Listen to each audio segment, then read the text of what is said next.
उधर दूसरी तरफ योंग और उसके साथी अब भी जियन की तलाश में जुटे हुए थे। उनका एक आदमी कहता है कि आसपास 30 से भी ज्यादा आइलैंड्स हैं, ऐसे में जियन को ढूंढना लगभग नामुमकिन होगा। लेकिन योंग कहता है कि फिलहाल उनका पहला टारगेट वह आदमी है जो उनका पार्सल लेकर भाग गया था, उसी के जरिए वे जियन तक पहुंच सकते हैं। इसके बाद वह फिर से जियन की बाउंटी वाली फोटो देखने लगता है, जिसके बदले अभी $20 मिलियन का इनाम रखा गया था। दिन गुजरने लगते हैं। अब हर सुबह जियन रनिंग के लिए निकलती है और उसके साथ वूजिन भी आने लगा था। एक दिन जियन हैरानी से पूछती है, तुम रोज मेरे पीछे पीछे क्यों आते हो? वूजिन हंसते हुए जवाब देता है, तुमने ही तो कहा था कि तुम्हें डर लगता है। जियन तुरंत कहती है कि उसने ऐसा कब कहा था, लेकिन फिर भी वह उसे अपने साथ रनिंग करने से नहीं रोकती। धीरे धीरे दोनों एक दूसरे के और करीब आने लगते हैं। गाँव की आंटियां भी दूर खड़ी ये सब देखकर मुस्कुराती रहती है। उधर योंग आखिरकार उस स्मगलर को पकड़ लेता है जिसने उनका सामान गायब किया था। पूछताछ के दौरान वह आदमी ज्यादा कुछ नहीं बताता। तब योंग उसके सामने जियन की फोटो रखता है और पूछता है, यह लड़की कहाँ है? दूसरी तरफ जियन और वूजिन बीच पर साथ बैठे होते हैं। जियन पहली बार अपने दिल की बात कहती है। वह बताती है कि उसे वूजिन से जलन होती है क्योंकि पूरे गांव के लोग उससे इतना प्यार करते हैं, जबकि जियन ने अपनी पूरी जिंदगी में ऐसा अपनापन कभी महसूस ही नहीं किया। वह कहती है कि जिनमैन ने हमेशा उसकी रक्षा की, लेकिन फैमिली जैसा प्यार उसे कभी नहीं मिला। वूजिन उसकी बात ध्यान से सुनता है, फिर धीरे से कहता है, वह सब तुम्हारा पास था, अब तुम अकेली नहीं हो। यहाँ सभी लोग तुम्हें अपना मानते हैं और मैं भी।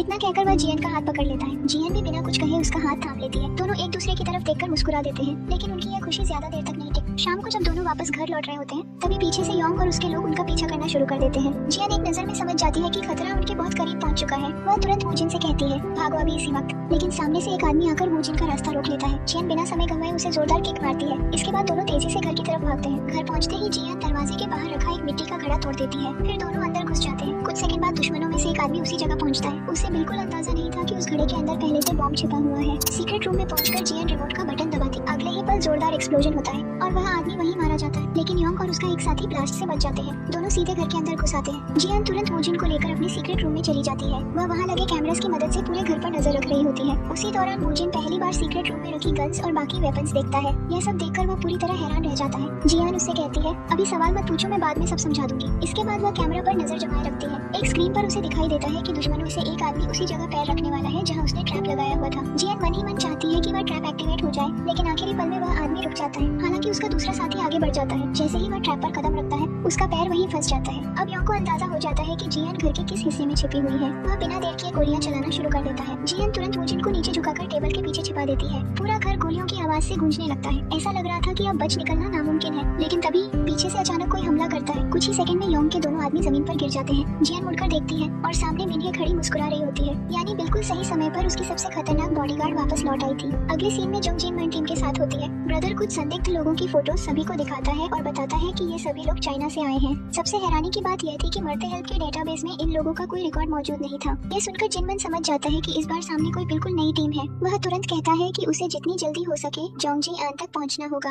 अगर दुश्मन पहले जी आन तक पहुंच गए तो हालात पूरी तरह बदल सकते हैं। लेकिन तभी मॉनिटरिंग कैमरा पर कई व्हीकल्स दिखाई देते हैं। जिनमैन समझ जाता है कि अब बहुत देर हो चुकी है। दुश्मन पहले ही उनकी लोकेशन तक पहुंच चुके थे। तुरंत सर्वेलेंस ड्रोन उड़ाया जाता है ताकि बाहर की पूरी सिचुएशन का अंदाजा लगाया जा सके। उधर जे बेल से कहता है कि बेबीलोन का ऑर्डर साफ, जोंग जिनमैन को जिंदा पकड़ना है। लेकिन बेल हमेशा की तरह किसी की बात सुनने को तैयार नहीं था। वह जे को चेतावनी देते हुए कहता है, मेरे रास्ते में आने की कोशिश मत करना, वरना अगला टारगेट तुम ही होगे। इसके बाद कहानी फ्लैशबैक में चली जाती है। एक होटल रूम में जिन और जे साथ बैठे होते हैं। जिन जे से कहती है कि चाहे कुछ भी हो जाए, इस मिशन में सबसे पहले जिनमैन तक वही पहुंचेगा। वह चाहती थी कि जोंग जिनमैन को पकड़ने का पूरा क्रेडिट सिर्फ जे को मिले। फ्लैशबैक खत्म होते ही कहानी फिर उसी ऑपरेशन पर लौटती है। बेबीलोन के सोल्जर्स कंटेनर एरिया में पहुंचते हैं, लेकिन ऊपर पहले से चांगसियोंग छिपा बैठा होता है। जैसे ही सभी लोग अंदर घुसते हैं, चांगसियोंग अचानक हमला कर देता है। कुछ ही सेकंड में वह बाहर खड़े गार्ड्स को खत्म कर देता है। इसके बाद वह कंटेनर के अंदर एक बॉम्ब फेंक देता है। बॉम्ब देखते ही बेल बिना सोचे समझे अंदर छलांग लगा देता है। जे भी उसके पीछे अंदर कूद जाता है। जे हैरानी से पूछता है, तुम्हें पहले से पता था कि अंदर ट्रैप है, फिर भी तुम यहाँ क्यों आए? लेकिन बेल उसकी बात का कोई जवाब नहीं देता। कंटेनर के अंदर दो अलग अलग रास्ते निकलते हैं। दोनों अलग दिशा में बढ़ जाते हैं। कुछ ही देर बाद जे का सामना सीधे जोंग जिनमैन से हो जाता है। दोनों के बीच जबरदस्त फाइट शुरू हो जाती है, लेकिन एक्सपीरियंस के सामने जे ज्यादा देर टिक नहीं पाता। जिनमैन आसानी से उसे हरा देता है। हालांकि वह जे को मारता नहीं। उसी समय गोलियों की आवाज सुनकर बेल भी वहाँ पहुँच जाता है। आते ही वह जिनमैन पर लगातार फायरिंग शुरू कर देता है। जिनमैन किसी तरह ऊपर की तरफ निकल जाता है। यह देखकर जे गुस्से में बेल का हाथ पकड़ लेता है।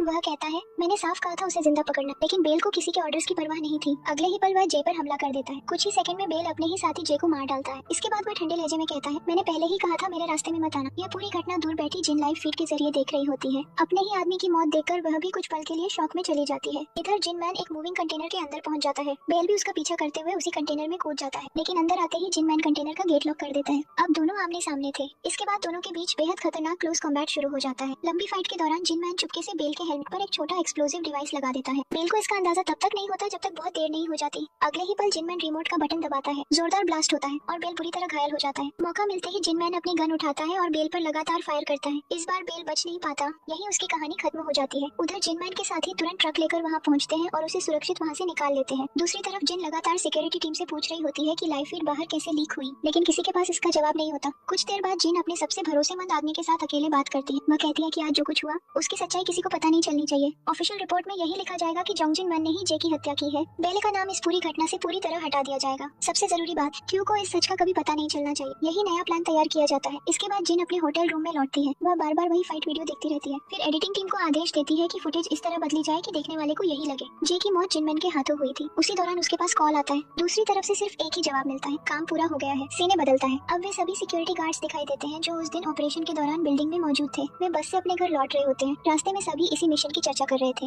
एक गार्ड कहता है कि उसे अब भी यकीन नहीं हो रहा, बेले जैसा आदमी अपनी ही टीम के मेंबर को कैसे मार सकता है। दूसरा गार्ड कहता है कि सबसे बड़ा शॉक तो तब लगेगा जब क्यू को अपने भाई की मौत की खबर मिलेगी, लेकिन उन्हें यह बात किसी और तक पहुंचाने का मौका ही नहीं मिलता। अगले ही पल उनकी बस में जोरदार ब्लास्ट हो जाता है और बस के अंदर मौजूद सभी लोग मारे जाते हैं। यह एक्सप्लोजन भी जिनके ही ऑर्डर्स पर करवाया गया था ताकि इस मिशन का कोई गवाह जिंदा न बचे। इसके बाद कहानी फिर आइलैंड पर लौटती है। मिस्टर किम अपनी क्लीनिंग टीम के साथ वहाँ पहुँच चुका होता है। वे पूरे घर और आसपास की जगह से फाइट के सभी निशान मिटाने लगते हैं। इसी दौरान किम वूजिन से कहता है कि अच्छा हुआ गांव के बाकी लोग उस समय आइलैंड पर नहीं थे। अगर वे भी वहाँ होते तो कई बेगुनाह लोगों की जान चली जाती। इसके बाद किम वूजिन को एक आखिरी वार्निंग देता है। वह कहता है कि जियन अब हमेशा के लिए यहाँ से चली जाएगी। उसके जाने के बाद उसे भूल जाना ही बेहतर होगा और अगर उसने चुप्पी बनाए रखी तो वह भी सुरक्षित रहेगा। किम के जाने के बाद वूजिन जियन से पूछता है, तो तुम्हारा असली नाम सच में जोंग जियन है? जियन बिना कुछ छिपाए हाँ में जवाब देती है। इसके बाद वूजिन वहाँ से चला जाता है। दूसरी तरफ किम की बातचीत मिनहे से होती है। वह पूछता है कि क्या जियन को सच में यहाँ से जाना पड़ेगा। उसे यह भी पता चल चुका था कि जियन ने मरते हेल्प ऐप एक्सेस करने की कोशिश की थी। उधर जियन भी जिनमैन की टीम के साथ जाना चाहती थी, लेकिन मिनहे उसे रोक देती है। वह समझाती है कि अगर इस समय जियन बाहर निकली तो दुश्मन उसे तुरंत पहचान लेंगे।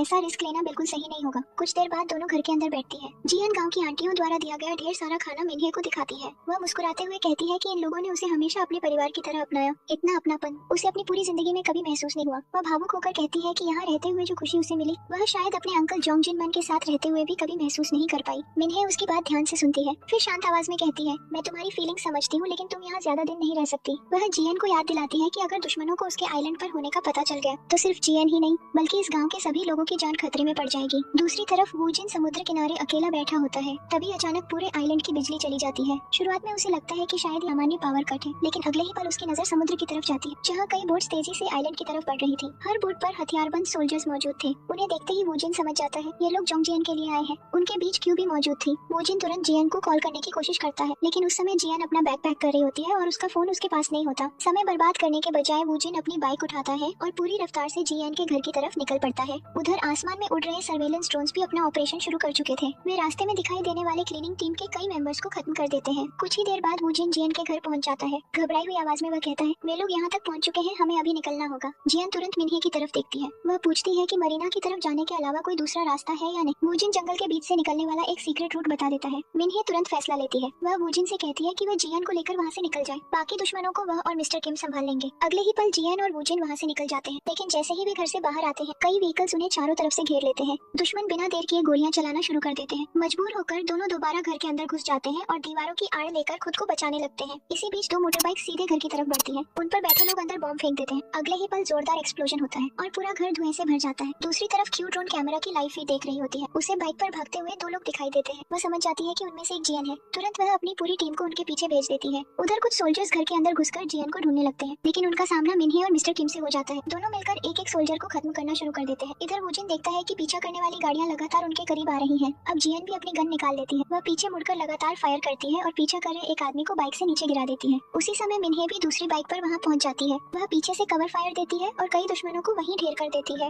वूजिन बाइक को फॉरेस्ट के अंदर ले जाता है, लेकिन दुश्मन उनका पीछा छोड़ने को तैयार नहीं थे। काफी देर तक चेस चलता रहता है। आखिरकार वूजिन बीच तक पहुंच जाता है। उनका प्लान बोट के जरिए वहां से निकलने का था, लेकिन जैसे ही वे बोट की तरफ बढ़ते हैं क्यू रास्ता रोककर उनके सामने खड़ी हो जाती। वह जियन से कहती है, मेरे साथ चलो नहीं तो तुम्हारे बॉयफ्रेंड को यही मार दूंगी। जियन कोई जवाब देती उससे पहले ही बोट में जोरदार ब्लास्ट हो जाता है। अब उनके बचने का रास्ता भी खत्म हो चुका था। उसी समय मिनहे फिर से वहां पहुंच जाती है। वह बाइक से सीधे क्यू की तरफ बढ़ती है और लगातार फायर करना शुरू कर देती है। अचानक बाइक का पिछला हिस्सा क्यू से टकरा जाता है। जोरदार टक्कर लगते ही क्यू कुछ पल के लिए बेहोश हो जाती है। इस मौके का फायदा उठाकर वूजिन कहता है कि उसके पास दूसरी बोट है। तीनों तुरंत उसकी तरफ भागते हैं, लेकिन कुछ ही देर बाद क्यू को होश आ जाता है। वह बिना समय गंवाए बाइक लेकर फिर से उनका पीछा शुरू कर देती है। कुछ दूरी तय करने के बाद वह लंबी छलांग लगाकर सीधे उनके सामने पहुंच जाती है। अब मिन्हे और क्यू आमने सामने थी। दोनों के बीच जबरदस्त फाइट शुरू हो जाती है। काफी देर तक कोई भी पीछे नहीं हटता। इसी दौरान जियन अपनी फ्लेयर गन निकालती है। वह सही निशाना लगाकर फायर करती है। फ्लेयर की वजह से क्यू का बैलेंस बिगड़ जाता है और वह सीधे समुद्र में जा गिरती है। लेकिन क्यू इतनी आसानी से हार मानने वालों में से नहीं थी। उसके कई आदमी पहले से पानी में मौजूद थे। वे अपनी छोटी बोट्स लेकर जियन का पीछा शुरू कर देते हैं। उधर जियन और वूजिन बोट में बैठे आगे बढ़ रहे होते हैं। जियन देखती है कि वूजिन के हाथ लगातार कांप रहे। वह पीछे से उसे कसकर पकड़ लेती है और धीमी आवाज में कहती है, मुझे माफ कर देना, मेरी वजह से तुम इस मुसीबत में फंस गए। लेकिन वूजिन मुस्कुराकर जवाब देता है, मैंने तुमसे वादा किया था चाहे कुछ भी हो जाए मैं तुम्हारी रक्षा करूंगा। जब तक मैं जिंदा हूँ कोई तुम्हें छू भी नहीं सकता। उसकी बात सुनकर जियन की आंखें भर आती है। अगले ही पल वह आगे बढ़कर वूजिन को किस कर देती है। लेकिन दूसरी तरफ क्यू की टीम उनकी बोट तक पहुंच चुकी थी। उन्हें जियन की बोट दिखाई दे जाती है। दुश्मन पहले उनकी बोट के पास एक्सप्लोजन करते हैं ताकि वे डर जाएं। इसके बाद उनके लीडर कहता है, थोड़ी वार्निंग फायर करो लेकिन याद रखना जियन जिंदा चाहिए। अगले ही पल चारों तरफ से गोलियां चलनी शुरू हो जाती है। जियन तुरंत वूजिन को नीचे झुका देती है। उसे लगता है कि दोनों सुरक्षित हैं, लेकिन तभी उसकी नजर वूजिन के शरीर पर पड़ती है। गोली सीधे उसे लग चुकी थी। जियन घबराकर उसका खून रोकने की कोशिश करती है। वह पूरी कोशिश करती है लेकिन कुछ भी काम नहीं आता। वूजिन धीरे धीरे अपनी आखिरी सांसें लेने लगता है। कमजोर आवाज में वह पूछता है, तो तुम्हारा असली नाम सच में जियन ही है? जियन रोते हुए हाँ में सिर हिलाती है। वूजिन हल्की मुस्कान के साथ कहता है, तुम्हारा नाम बिल्कुल तुम्हारी तरह खूबसूरत है। इतना कहने के बाद उसकी सांसें हमेशा के लिए थम जाती है। वूजिन की मौत के साथ ही जियन पूरी तरह टूट जाती है। वह उसे कर फूट फूट कर रोने लगती है। रोते रोते वह अपने अंकल जोंग जिन मैन को पुकारती है, मानो अब वही उसकी आखिरी उम्मीद हो। और तभी आसमान से अचानक एक हेलीकॉप्टर वहां पहुंचता है। आते ही वह क्यू की टीम की बोट्स पर ताबड़तोड़ मिसाइल अटैक शुरू कर देता है। कुछ ही सेकंड में कई बोट समुद्र में डूब जाती है। हेलीकॉप्टर नीचे आता है और कॉकपिट के अंदर बैठा इंसान कोई और नहीं, जोंग जिन मैन होता है। जिन मैन की नजर सीधे जियन पर पड़ती है और जियन भी अपने अंकल को देखकर वहीं खड़ी रह जाती है। इसी इमोशनल क्लिफ हैंगर के साथ एपिसोड 4 खत्म हो जाता है। सो गाइस, अगर आपको ये ड्रामा एक्सप्लेनेशन पसंद आया हो तो वीडियो को लाइक जरूर करना। चैनल पर नए हो तो सब्सक्राइब करके बेल आइकन प्रेस कर लो। मिलते हैं इसके अगले एपिसोड में।